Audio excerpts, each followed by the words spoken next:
Okay, thank you everybody for joining us. We're very excited to be able to join you today and to give you an update on a really nice project that we've been doing, which is co-designing a peer support program for young dementia carers. There's quite a few of us here because we all want to share with you what we've been doing. So I'm Patricia, we have Will Dean, Hannah Gardner, and Jen. They're all going to join me in presenting with you. And we've also got Sarah, Sissy, Esther, and Gareth, who are people with the lived experience, parents and young people who have helped us throughout. So we'll get a chance to hear from everybody as we progress in the webinar. So as I said, we're very excited about explaining to you what we've been doing. And obviously, it's not a one-person team. It's a lot of us working together. And this is a snapshot of the team that put together the funding application to be able to do this work. And there's people from many different backgrounds. We have Hannah Gardner, that is a consultant admiral nurse. We've got Mary, that is also a consultant admiral nurse. But we have people from clinical psychology background, from policy background, and obviously we have Will Dean, who is a lived experience advocate, and you're going to hear from him in a little bit. So we're going to explain to you a little bit why the reason for this project, and we're going to take you through the co-design process that we followed, because co-design has been really at the heart of it. And we're really, I think we're feeling quite proud that we've been able to listen to everybody, and everybody has put a little bit of themselves into this project.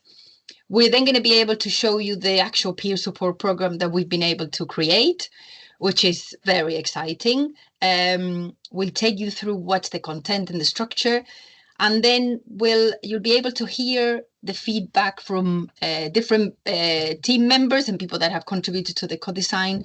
So it's not just us telling you how wonderful this is, but also hearing from other people.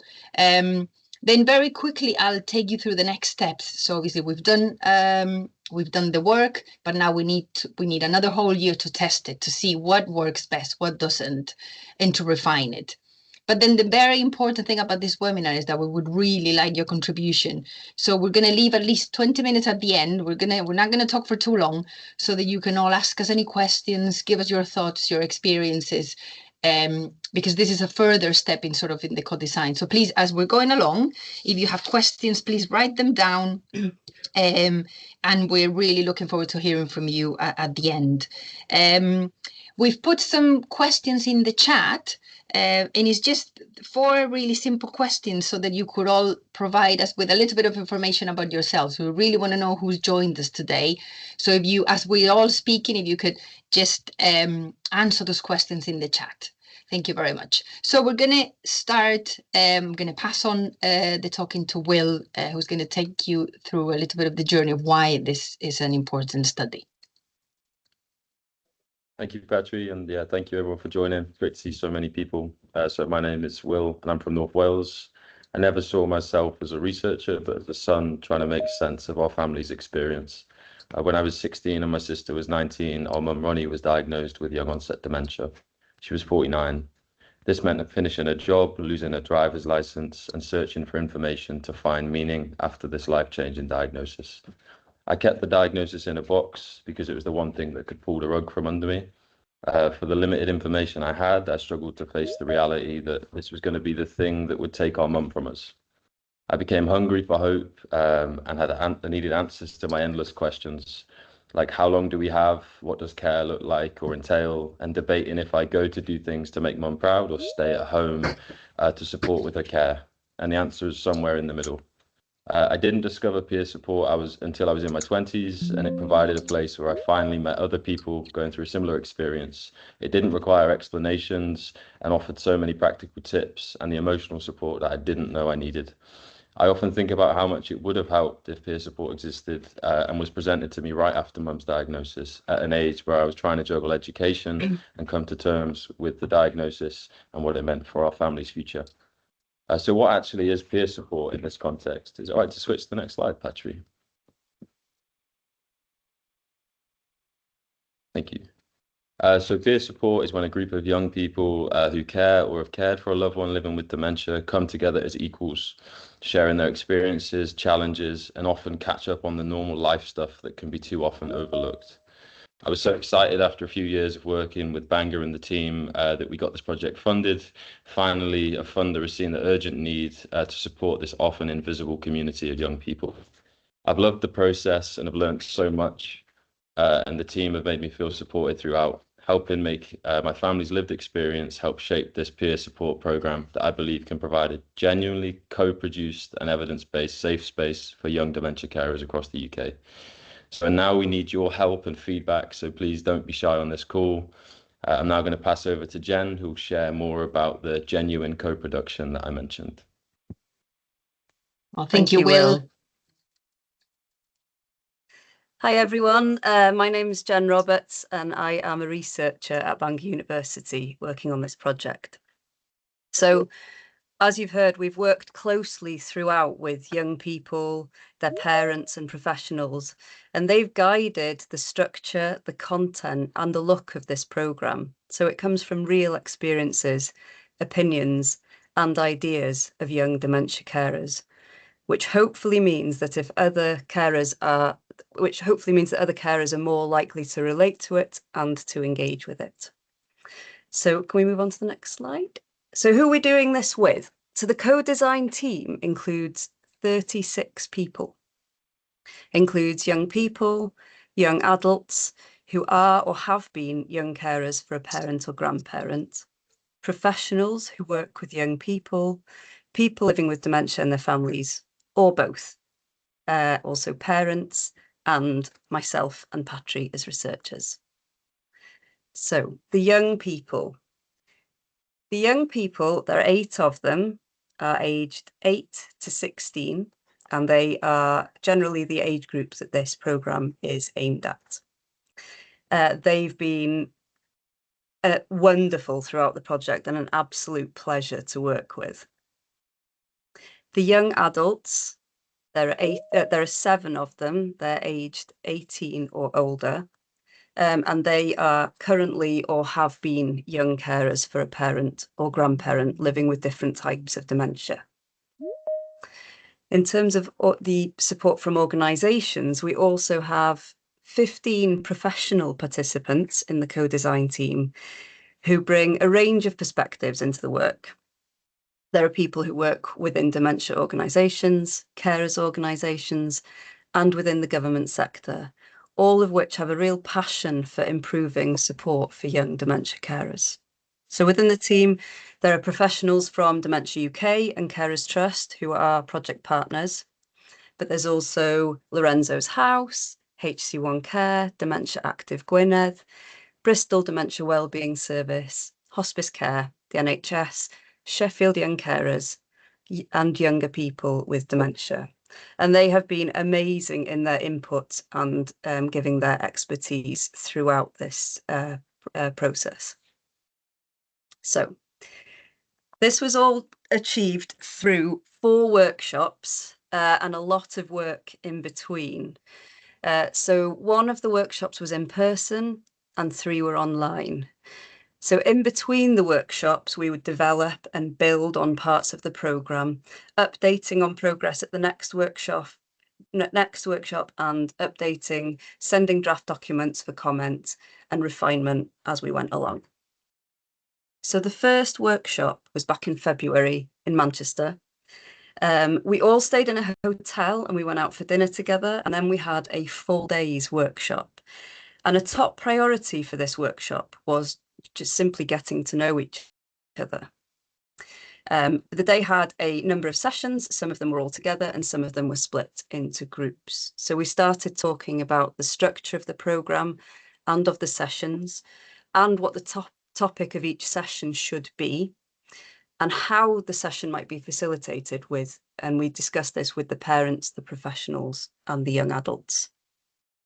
So with the children in a separate room, we did lots of crafts, games, got to know them, got to know their situations.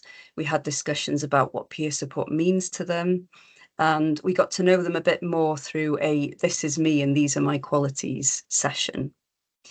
with lots of glitter and glue and fun stuff. So it was really, really enjoyable. We also just started discussions about the practicalities of the programme, like how long should sessions be and what kinds of rules should be in place from the perspective of the children. During this workshop, we also asked parents their opinions on setting up a WhatsApp group for the project. And the reason for this was that it can be an easier way of communicating than email. And the consensus was a yes. So we have been using that for updates, reminders, questions, etc. as we've gone along. So for workshop 2, we moved online, and this was an hour and a half. And in workshop 2, we discussed safeguarding with parents and professionals, and with the young people, we explained the idea of vignettes, which you'll hear a bit more about later from Hannah. So how we would facilitate discussion within sessions and how that might be presented from the perspective of the children.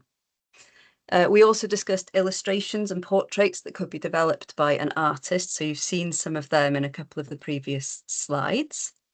And we also had further discussions with the children about school, friends, how they cope, and what young dementia carers do that are different to what their friends do. And all of this was to feed into the content of the programme. Workshop 2 included everyone, so all participants, and we used breakout sessions. And upon reflection after that workshop, we decided it was a bit too big. So going forward, we had 3 separate sessions for each of the next workshops. So there was one for parents and professionals, one for children only, and one for young adults only, and they were 1 hour each. And this format worked much better. So in workshop 3, we discussed a Q&A section for the facilitator's handbook and a signposting section, and we started putting that together and working on it going forwards. We also asked them what they thought about including a mindfulness or relaxation exercise within the session, and the consensus was that a short relaxation exercise would be preferable. So the children's workshop 3 came after this, so we tried a few relaxation exercises with them, and they told us which they preferred and which format they liked the most. And with the children, we also had fun trying out different options for check-ins and check-out exercises and discussed which they preferred. So the final workshop, which was last month, with the young people, we discussed who should facilitate the programme, what should be their background and what should be their skills. We also talked about graphic design ideas, and we tried out a relaxation exercise that was narrated by Cece, one of the young adults who's part of the co-design team, and that went down very well. With the parents and professionals, we also discussed who should facilitate the programme and graphic design ideas, but we also discussed children's use of online resources and how the layout of the facilitator's handbook should look. So you're shortly going to hear in more detail about different parts of the programme. But first, I would like to share a short video that sums up the process and hopefully demonstrates just how important and productive that initial get-together in Manchester was, and how we worked all together going forwards. Happy to share, Patri. Yeah.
Thank you. So I'm now going to pass back to Patri. Oh, wonderful. So after all of that, and Jen has explained it really well, all the process that we've been through, we can now say that we do have a peer support program.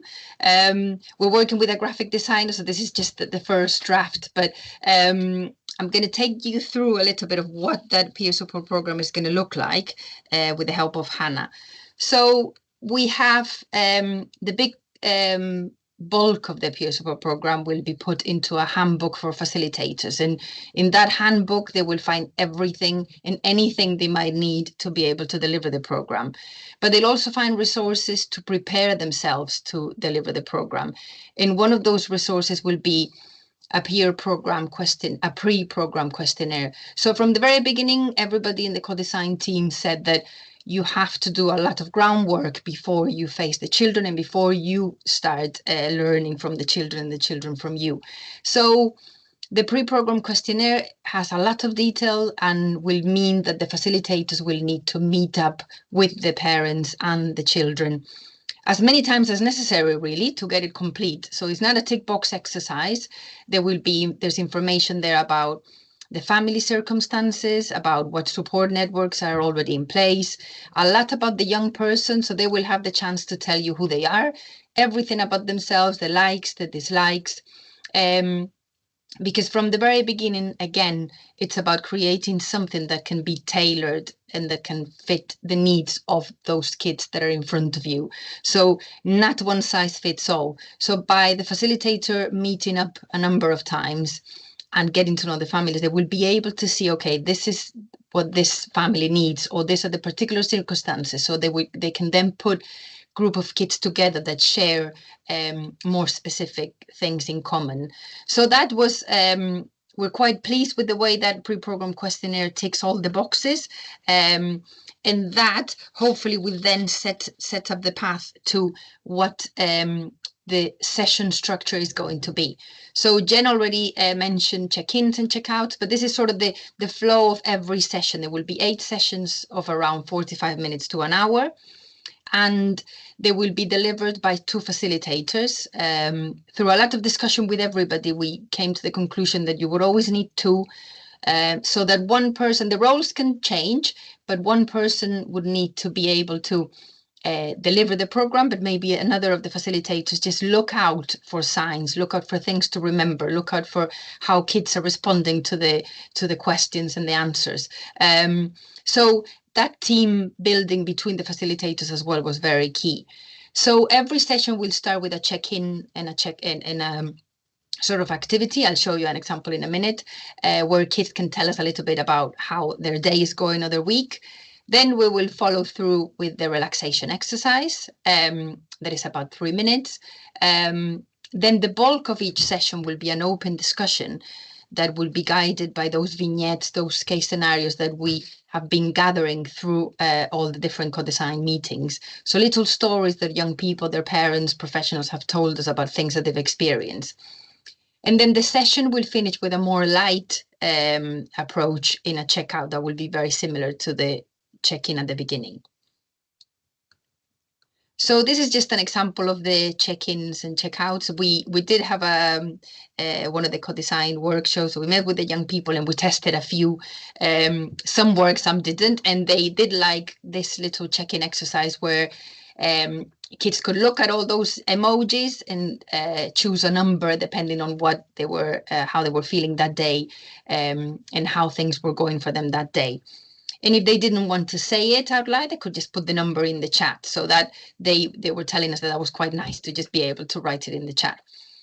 But another option for facilitators, if they think that the second option would work better, is a scale where kids again can choose from 1 to 10 to see where things are that day. And everyone sort of seemed to enjoy doing those exercises. They were simple, but quite efficient, and also the kids could see the point of them. Why is it that I'm being asked to do this? It's not just like a random thing. So as we said before, Cici, who's here with us today as well, she was able to narrate a 3-minute relaxation exercise. And it goes through the parts of the body, starts at the feet and goes all the way to the top. And I think it worked because we did test it, I think it was last week, the final version, and the feedback was that everybody was very relaxed. So that could be seen as total success. So now we're going to go a little bit more into the details of each of the sessions. And for that, I have Hannah that is going to go through them with you. Hi everyone, I'm Hannah Garner, consultant nurse for children and young people at Dementia UK. So this part, we're really going to discuss about fundamental day-to-day sessions. What actually are they? What's involved? And these are all come from the experiences that we've worked with workshops as well. So if you go on the next slide, please. So it's an 8-week programme, and these session topics of each session have come from what the children express and what evidence actually says as well about what topics and challenges that young dementia carers face. And each session it's peer support. It's not therapy, it's not clinical interventions, it's to start the conversation, have that common ground. And the first session would be just explaining what dementia is and symptoms. It's not about sharing experiences, it's that knowledge about explaining the diagnosis, the symptoms of dementia as well. So we thought that we start off with that one, that general knowledge gaining, to help everyone's on the same platform.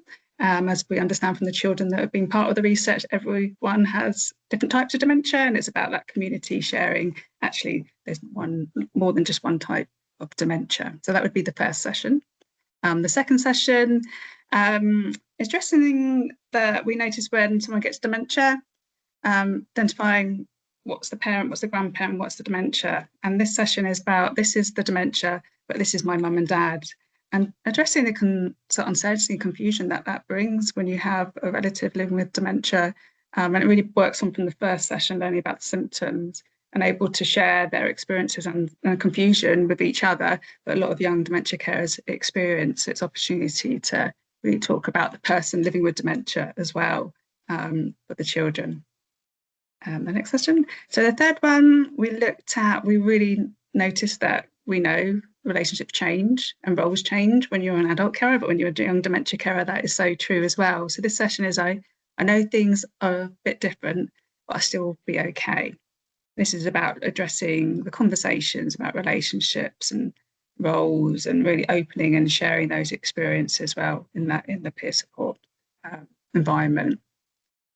And the next session would be, how can I tell people where they understand? It's about addressing the stigma and loneliness that young dementia carers often feel.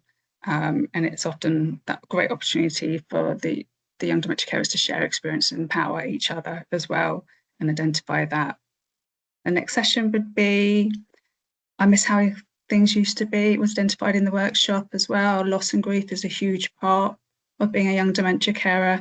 And it really leads on from the other sessions of the relationship and roles changing, the loneliness. And really thought this is really important that we do address the grief and loss that's felt, and that coming together in the peer support is so valuable. The next session would be asking for help can be hard, identifying the need for support and where to find it. So this was identified, realising that it's really good to reach out support, but where do you find it? So this session is really about discussing experiences and really identifying and making sure that children access right support, know where to go as well, and start the conversation, share experiences of what's worked, what hasn't worked. And that would be asking for help is so powerful for young dementia carers. And the seventh session would be, I matter, it's okay to think about me. Thinking about me is so important for young dementia carers, and this came up in the workshop a number of times, that this is about looking at, you might be a young dementia carer, but it's also important to think about yourself, think about you as a person, your childhood. These children have a right to childhood as well, and that really identified that it's really important to have that discussion about thinking about yourself, empowering you, enable you to cope. And the very last session is about my life and my plans. It's about education, career, life planning. So it's about bringing that into conversation. This was very evident in the sort of research and the discussions as well about importance of thinking about your future as well. And I thought it was quite a nice ending of the session as well, to start planning about your life and empowering your future as well. So that is the format of the 8-week programme. And this all comes from discussions with the young people, young adults and the young people as well. So it's really, that flow of each session would be. So each session, next one. So how do we start the conversation? So as Patricia said, we had these minutes. There's 25 to choose from for each session. So each session has 25 situations that the facilitator can choose. Once they sort of know the children, that's why that questionnaire is so important. The facilitator really knows the children, the background, the areas, and they can choose these stories to help prompt that conversation. So for example, it could be, Dad asked me the same questions over and over again. So that's brought to the group and that's able to start that conversation. Some people might not want to speak, but that's okay. But it brings that to the conversation. And there's 25 different topic stories to choose, which all comes from the research, what children, parents, young adults have shared with us, and the topics and important topics. And there's going to be some difficult topics as well. So that's why it's really important that the facilitator looks at all of them and prepares themselves as well. It's quite a good sort of learning tool for themselves, preparing them to what actually peer support will be like and the topics that will come, and looking at all the resources and the training that we have to actually know where to turn if a topic comes up. So the materials, so that's the session, so they can choose the minutes, the stories, also those other materials. So we have a Q&A document because we know there's lots of questions that bring and people want to know where to turn and what to expect. So we have a Q&A document. So it really covers what the young people might mention, the session practicalities, how do you run the peer support, considerations for pre-programme, welfare of the children as well, asking the question, signposting, reliable resources, organisations to signpost children to and families to as well. There's also after each session, the facilitator can complete a post-session reflection sheet. So really about what worked, what didn't maybe not work as much or as good, what do I need to remember for the next session? And it really helps the facilitator reflect. It also helps identify any safeguardings as well, because we know working with children is really important that we address safeguarding as well. So it really gives that post-session reflection. And also at the end of the programme, each young person would receive a certificate of participation as well. So really important that they have that as well to show that they attended the sessions too. There's also, we understand the importance, and with the research and the discussions that we had, training is really important. So the plan is to have a training video for the facilitators to watch and learn alongside the handbook as well. We're going to develop a handbook for the parents to actually prepare them and understand what actually peer support is, what's going to be involved, the person who's going to facilitate it. So it really gives that information to the parents to enable them to understand exactly what the peer support programme looks like. And also really important that we inform the young people as well. And we plan to have a video with the young adults involved in the research project to actually share what the peer support programme looks like, what to expect, to help children gain the confidence, because we want children to really come and use this peer support. So by having that, because we understand it's a big step coming to peer support, and this video helped children gain that confidence and understanding before they started as well. So yeah, and next slide. I think it's over to Patricia, back to you. Yeah, I'm just clicking the things, but they're not doing anything. 1 second. There we go. Thank you, Hannah. So that was a very quick tour of what the peer support program looks like.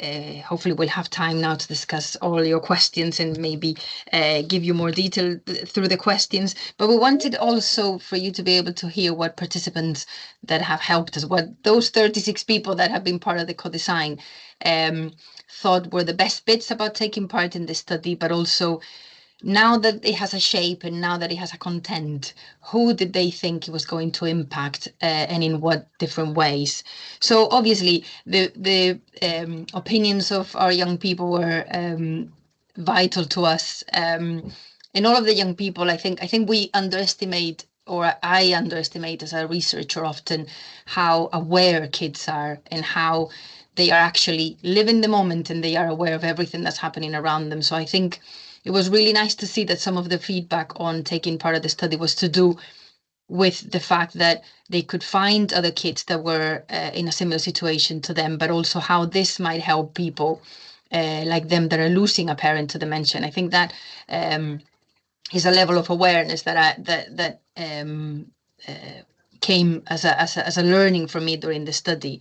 But also kids realizing, as you can see in the quote at the bottom, that some kids, well, all of the kids have made an effort. It hasn't been easy for them often to try to have to share things, to have to think about their experiences when we were trying to, for example, come up with the vignettes and the little case scenarios. But they are aware that they didn't really get the help that they needed or deserved. So they want to do their bit now to help create something that can help other kids. And then the pragmatic message of everyone needs it, where obviously, so that's just the simplicity of kids' feedback, that this is something that obviously needs to be done and it's for everybody. So absolutely, let's go for it. So it was really nice for us to hear the feedback from young people. But I'm going to play you now a little video with a few more snippets of feedback from some of the professionals and parents that have helped us in the study. So I'll play that now. From my work, I realised that we had so little support for the whole family, for children. It's been absolutely amazing to see how the project has developed, and yeah, it holds a real place in my heart actually, and that's why I hold up the word family, because we're able to support the whole family, and going forward there's going to be so much that we learn, so much that we develop, and it's so exciting. I think that the main group that will benefit from this will of course be the younger carers themselves. They need a platform where they can come together and discuss the issues and not feel alone really.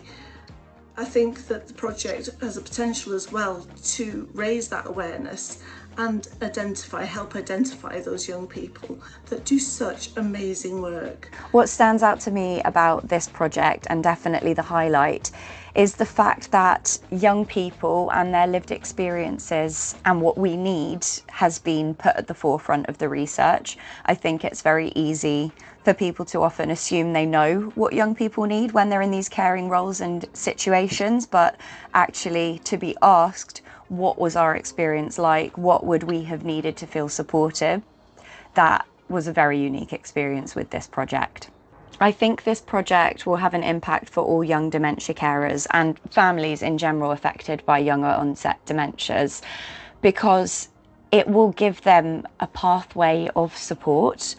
And I think that's something that's really lacking at the moment. So it will give these young carers the opportunity to learn about their situation in a safe way, you know, where they're not going to get misinformation from the internet, where it's guided by lived experience and they can actually feel supported. And I think when you support the young carers, you then in turn have a better support system at home for the whole family, which makes it easier for everybody.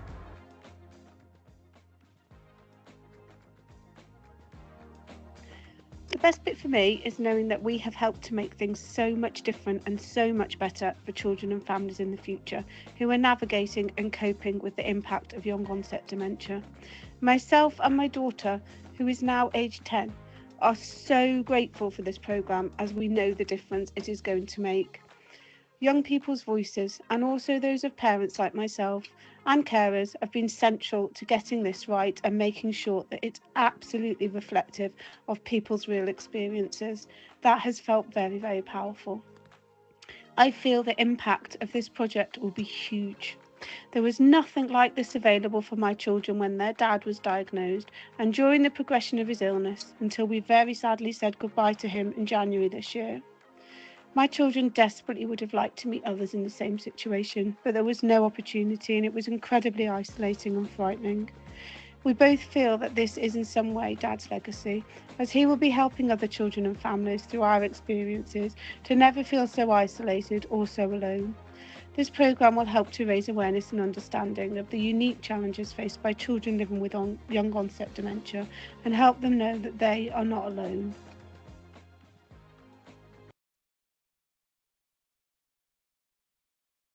So that From was my work, I realised that so that was a little video, and then we also have Gareth's feedback. He's the dad of you, and that has been helping us loads. And I think again is he's appreciating how people from different walks of life have come together with us one goal and one purpose. And he said, "I really wish this was available when my partner was still alive, as it would have been so helpful for them, his kids, to feel part of a community going through the same challenges." And again, that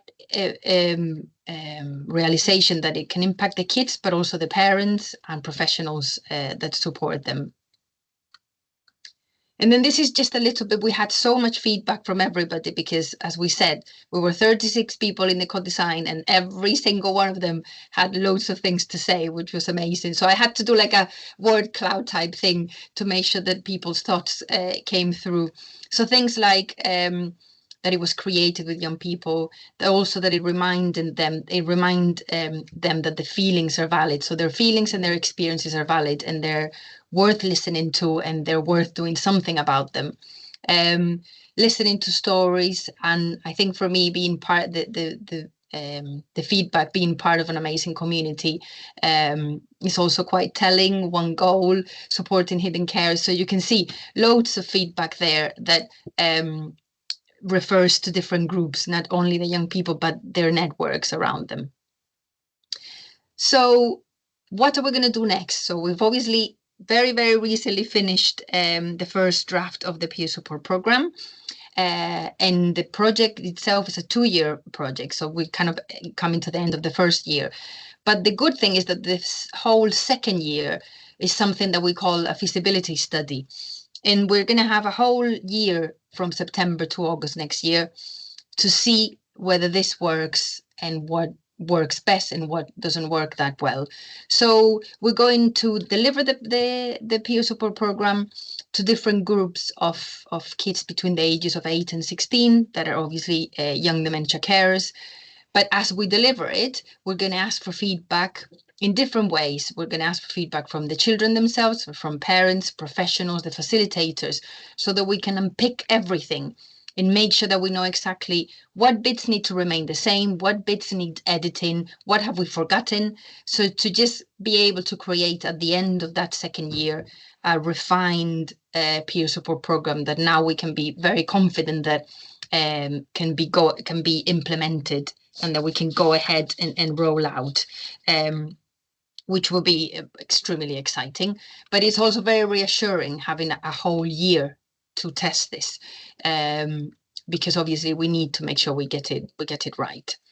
So this is a shout out. So if any of you there in the audience would like to take part or contribute to this second year, this second phase, please get in touch. You can have our emails, and you can do it by the chat box if you want to write your email, and we can keep you posted in terms of what's happening and how we are progressing in all the bits of work that we have to do. And from now until September, we're just going to make sure that all the materials are ready, the video, the handbook for facilitators, the handbook for parents, that everything is ready. Keep an eye on the recruitment, because as I said, please get in touch if you want to take part, or if you know someone that would like to take part or that would have some questions for us. So bang on time, I'm very pleased. We now have time to ask you all what you think. And I know that we are all, we can't see you or hear you because of the way the IT is in this type of webinar, but we're all ears, and we would love to hear from you what stands out about what you've been hearing. Would you use it? That's a very important question. Is this something that you would use, so that in your context or where you work, or that you would like to know more about? So any thoughts and any reflections? And I'll put this up for just for a second. I want to thank Young Dementia Network for helping us set up this webinar, and obviously the funders, who are Health and Care Research Wales and the Welsh Government, but Dementia UK and Bangor University as main partners. So Dementia UK has been instrumental in getting all this done. So thank you very much. And my email and our emails are readily available on the internet anyway. So I'll stop sharing the screen now, and hopefully we can have a nice discussion. And obviously, sharing, I think this is the right thing. Yes, I stopped sharing. And as I said at the very beginning, as well as our 4 faces, we've also got Gareth, Esther, Sissy, and Sarah with us, who obviously have been amazing in getting this, in helping us get this done, as well as loads of other people. So we'll keep an eye on the chat, and then we'll get the discussion going. Oh my God, this requires a lot of expertise. There are some questions in Q&A. Yeah. Sorry. Go ahead, Jen. Yeah, no, the questions I think are all in the Q&A. Where's the Q&A?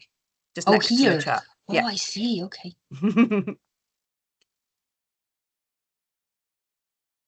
There's quite a lot of questions there. That's good. Oh, okay. So the first question, just to confirm, this is an online support as opposed to face-to-face. To restrict on the 16th usually be a problem. I'll answer that one quickly, but I'll pass on the floor as well. So it is an online peer support program based on the fact that the geographical distances between these kids is likely to be quite big. However, we've done it in a way that can perfectly be delivered face-to-face. So there's no, it doesn't have to be online. The under 16 thing, I think even if the online technology is reduced to under 16s, they will be accessing via a parent Zoom account or a Teams account. So that wouldn't, I don't see that being a problem. Anybody has any other thoughts on that? No. What was the definition of carer?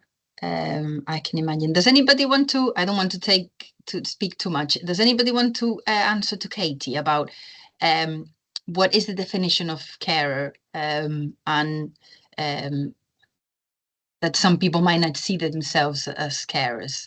Anybody Yes. want to have a go at that one? Sure. Yeah. So I think we need to make that clear in the video that's given to the young, you know, that's for recruiting people to join. But it's children who live in a family with somebody living with dementia, and that they help out. So they could help with supporting them, they could help with emotional support, they could help with housework, they could help with all kinds of things. They don't have to be the primary carer.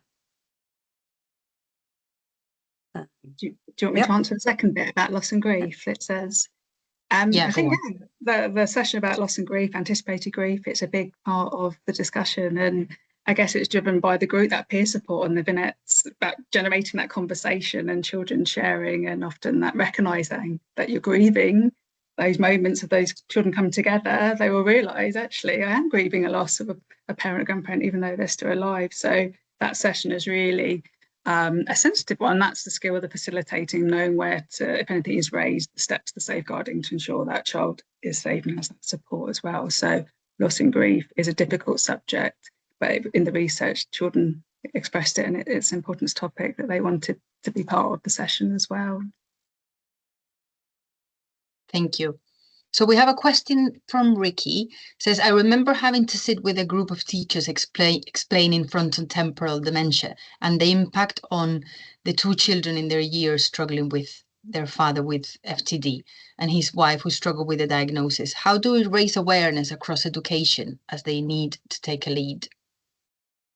Anybody want to have a go at answering that for Ricky? Do you want me to answer it? Go on, yeah. So another one, school education, isn't it? So important. I guess it's, yeah, understanding that there's so many different types of dementia, isn't it? And I guess our work and raising, my role at Dementia UK is about raising what dementia carers are as well, recognising the challenges and education. And this peer support, it's opportunity, isn't it, for, we don't know who's going to facilitate it yet, but the schools, that community about education across dementia is so important, and raising awareness across education, who needs to take a lead.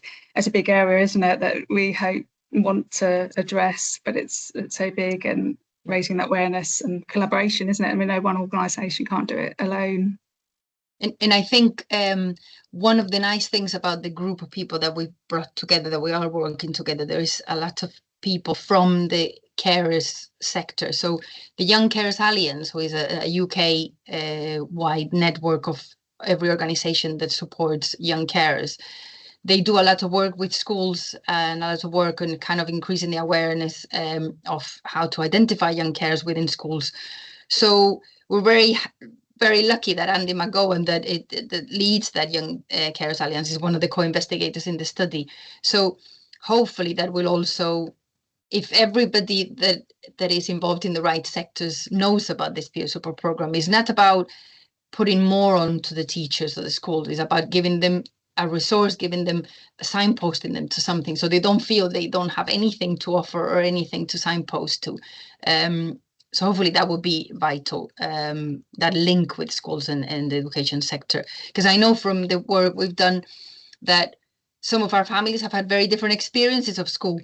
Some have had very supportive schools, some mothers not so supportive, and many times it comes to being lucky. For example, the head teacher in your school happens to have experience of dementia, and then they seem to be more empathetic, but you shouldn't really rely on someone in your school to have a particular interest in. So yes, the experiences of schools are so varied, but if we have ammunition, if we have resources to offer, hopefully we can get it more to a level playing field across schools. But yeah, it's definitely a big question around education. Anybody wants to say anything else about that, or I'll go to the next question? Okay. So Sarah was asking, how many young people would you suggest for each session? So we've debated this many times, and the whole ethos of the peer support program is that it has to be flexible. We don't want to have rigid rules for the facilitators. So we've said 3 to 5, haven't we?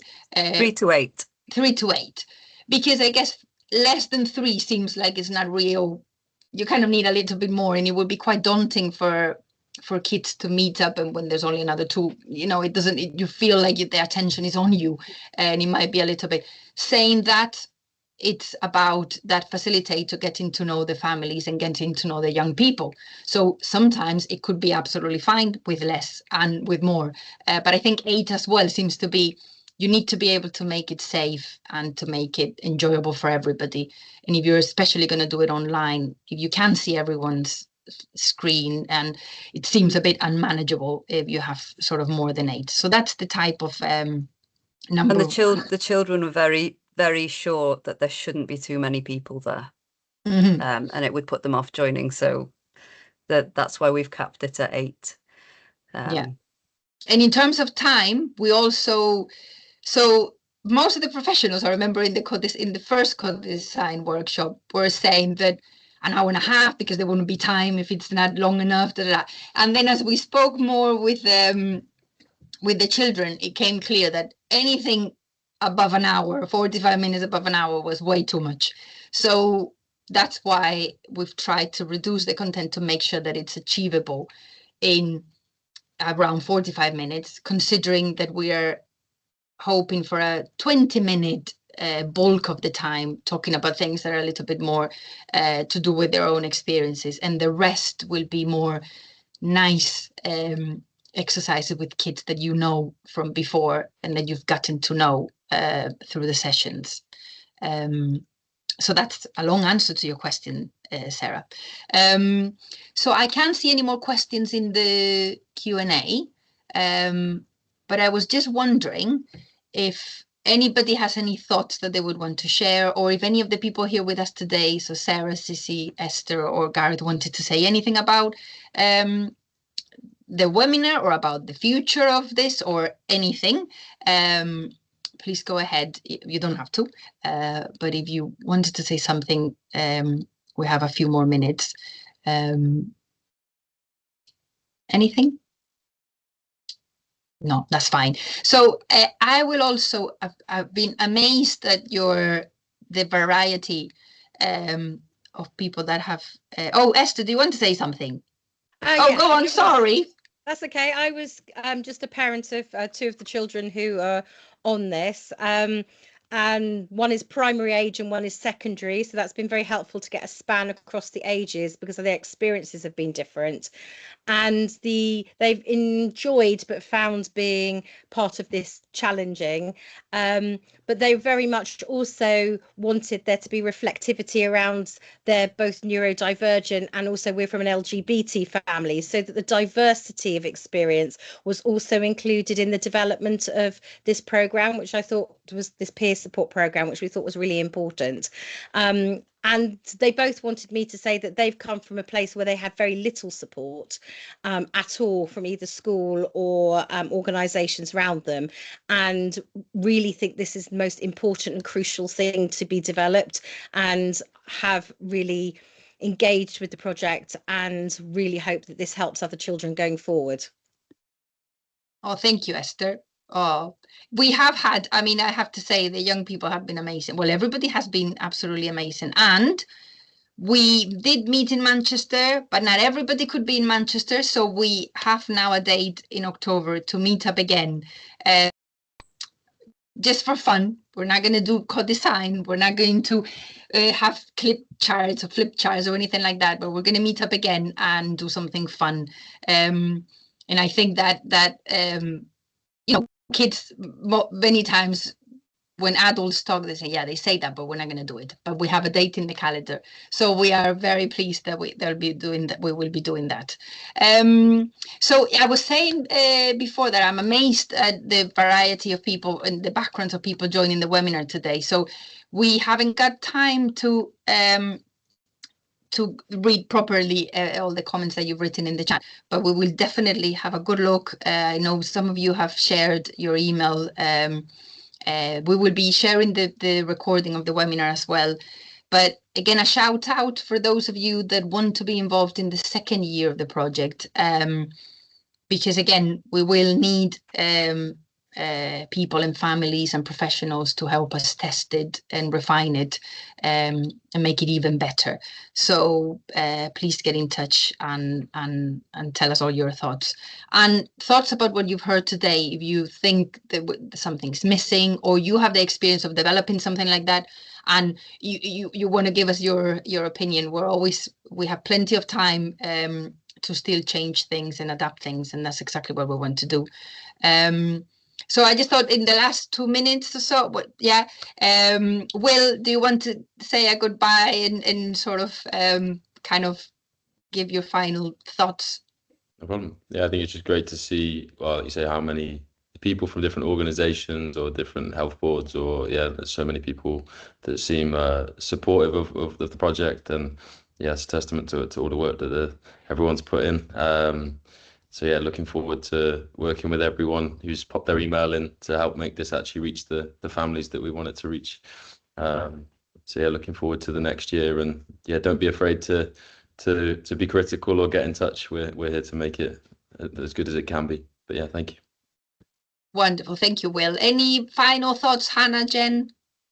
My final thoughts were it's been an amazing project, and in my role supporting children, often they don't want me, they just want to meet another child, and that's so powerful. And it's been amazing, and so grateful for all the children, young people and families and professionals involved. It feels really exciting. It's something that's really unique and so needed, so it's great to be a part, and for everyone to attend today as well, which has been amazing too. Oh, thank you, Hannah. And Jen? For me, it's been such a privilege working with everyone over the last few months, and just feeling really proud that it's all been created with the voices of young people at the centre of it. It just fills me with confidence going forwards for this programme. Oh, wonderful.